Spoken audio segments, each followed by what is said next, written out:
हरे कृष्णा। आप सभी के हृदय में स्थित भगवान श्री कृष्ण को मेरा प्रणाम। श्रीमद् भगवत गीता पोस्टकास्ट सीरीज में आप सभी का स्वागत है।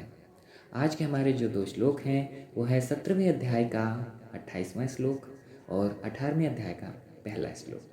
तो चलिए चलते हैं श्लोकों पर और जानते हैं कि इस श्लोकों के माध्यम से भगवान श्री कृष्ण हमें क्या बताना चाहते हैं। अश्रद्धया हुतं दत्तं तपस्तत्त्वं कृतं च यत् असद्युच्यते पार्थ न च तत् प्रेत्य नो इह।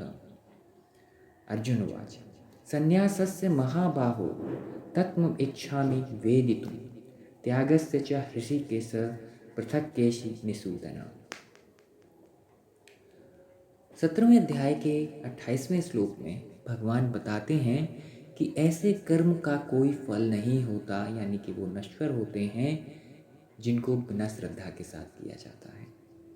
तो भगवान अर्जुन से क्या कहते हैं कि हे पार्थ, श्रद्धा के बिना जो भी यज्ञ, दान, तप के रूप में जो कुछ भी कर्म किए जाते हैं वे सब नश्वर हैं। नश्वर अर्थात नष्ट होने वाले हैं, वो फॉरएवर नहीं है, फॉरएवर रहने वाले नहीं हैं। और श्रद्धा के साथ आप जो कर्म करते हैं वो आपके साथ फॉरएवर रहने वाले हैं। उनका जो परिणाम है वो इस जन्म में भी आपके साथ रहेगा और अगले जन्म में भी आपके साथ जाएगा। तो भगवान क्या कहते हैं कि बिना श्रद्धा से जो कर्म किए जाते हैं, यज्ञ, दान, तप, जो कुछ भी आप कर रहे हैं वो सब असत कहलाता है। असत का मतलब जिसका अस्तित्व नहीं है, जो नष्ट हो जाने वाला है।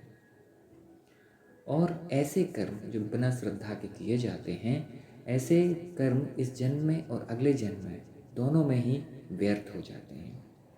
तो सबसे पहली चीज़ जो हमें किसी भी कर्म को करने के लिए होनी चाहिए वो है श्रद्धा का भाव। हमारे अंदर श्रद्धा का भाव होना चाहिए उस कर्म के प्रति। यदि श्रद्धा का भाव नहीं है तो वो कर्म बेकार हो जाता है। 18वें अध्याय के जो पहले श्लोक में अर्जुन भगवान श्री कृष्ण से प्रश्न करते हैं। अर्जुन कहते हैं कि हे महाबाहु, मैं त्याग का उद्देश्य जानने का इच्छुक हूँ। और हे केसि निषूदन ऋषिकेश, मैं त्यागमय जीवन यानी कि जो संन्यास का जीवन होता है उसका उद्देश्य जानना चाहता हूँ। अर्जुन यहाँ पर प्रश्न करते हैं और पूछते हैं कि त्याग का उद्देश्य क्या है। हम जो कुछ भी कर्म करते हैं उसका एक निश्चित उद्देश्य होता है कि हम ये क्यों कर रहे हैं। उसके पीछे के जो परिणाम होते हैं, कुछ चाहत होती है, कुछ इच्छाएं होती हैं जिसकी वजह से हम कोई कर्म करते हैं। जैसे एग्जाम्पल लें, हमें भूख लगती है तो हमें भूख मिटानी होती है, इसलिए हम खाना खाते हैं। तो अर्जुन जानना चाहते हैं कि इस संसार में जो सन्यासी लोग हैं या फिर जो सन्यास को धारण करते हैं या जो त्याग का जीवन बिताते हैं, उस त्याग के पीछे का उद्देश्य क्या है। आखिरकार वो त्याग का जीवन क्यों बिताना चाहते हैं। यहाँ पर अर्जुन ने भगवान के लिए जो शब्द का प्रयोग किया है वो है केशी निषूदन। जैसा कि आप सभी लोग जानते हैं कि भगवान ने केसी राक्षस का वध किया था। तो भगवान का एक नाम केसी निषूदन भी है, यानी कि केसी को मारने वाले।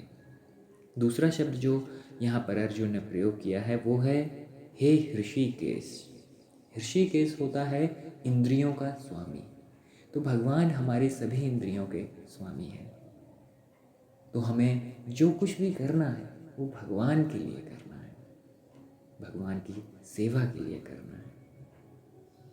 तो आज के श्लोकों में बस इतना ही। कल फिर मिलेंगे एक नए श्लोक के साथ, और तब तक के लिए आप सभी लोग भगवान के नामों का जप करिए, कीर्तन करिए और अपने आप को खुश रखिए। हरे कृष्ण।